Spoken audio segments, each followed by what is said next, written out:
Bonjour et bienvenue à cet épisode de Suivez le lapin blanc. Dans cet épisode, je vais parler d'anxiété. Les gens disent souvent qu'ils sont stressés, mais en fait, c'est plus de l'anxiété. C'est pas la même chose. Si vous vous intéressez au stress, vous pouvez lire Pour l'amour du stress de Sonia Lupin, euh, qui fait une bonne distinction et qui explique exactement ce qu'est le stress. Donc, j'ai écrit un texte sur l'anxiété que je vais vous lire. L'un des principaux griefs de Méganon à l'endroit de Q est qu'il cause de la peur et de l'anxiété inutilement. Je suis d'accord à ce sujet avec Méganon. Je ne sais pas pourquoi Q fait cela. Peut-être est-ce pour être pris au sérieux. Lorsque Q est apparu à la fin octobre, ma principale anxiété était que les choses déboulent et que les gens se mettent à capoter. Cela faisait des mois que je travaillais à éveiller les consciences sans grand succès. Avec l'arrivée de Q, je me disais que ce serait le moment d'une percée décisive et je me suis mis à l'ouvrage comme un défoncé. Est-ce que j'avais peur? Pas vraiment. J'étais confiant et je savais que du positif en sortirait, peu importe ce qui arriverait. Malheureusement, j'ai créé de l'anxiété chez mes lecteurs. Ce n'était pas mon but. Mon empressement aura eu cette fâcheuse conséquence. Pour Carla, l'auteur de Vivre selon la loi 1, la vie est un jeu. Nous pouvons y jouer inconsciemment, mettre au boulot dodo, ou nous pouvons jouer au jeu de la vie avec des majuscules, en conscience. Je suis d'accord avec elle.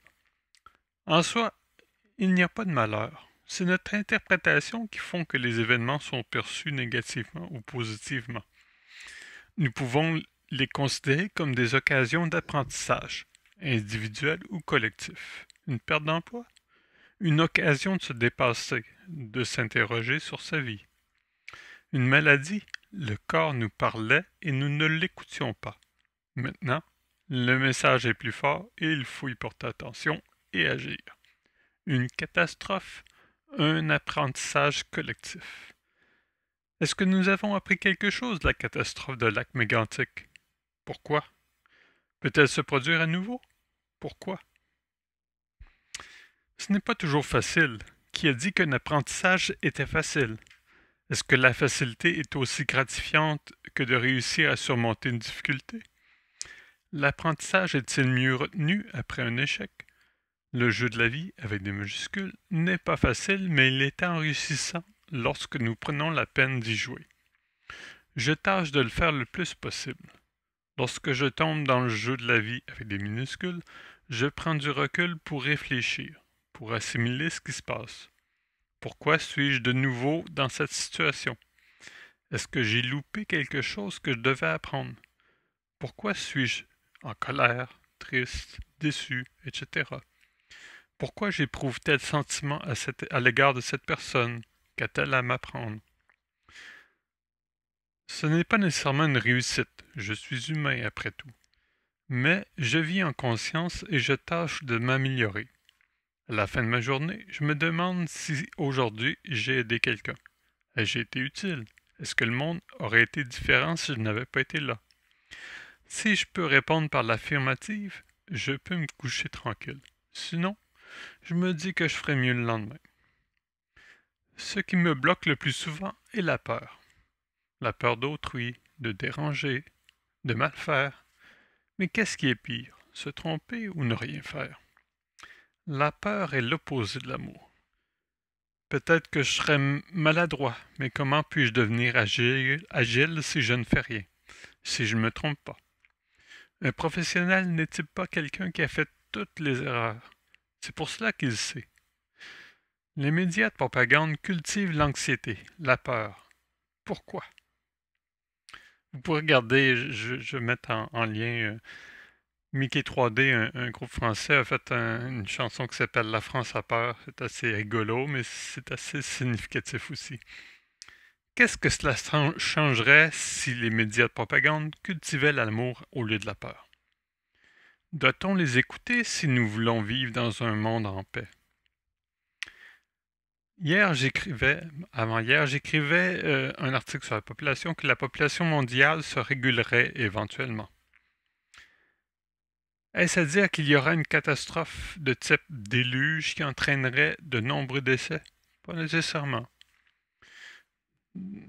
Dans un siècle ou peut-être moins, la Terre sera un paradis. Est-ce que les gens qui veulent détruire ce paradis pourront y vivre? Probablement pas.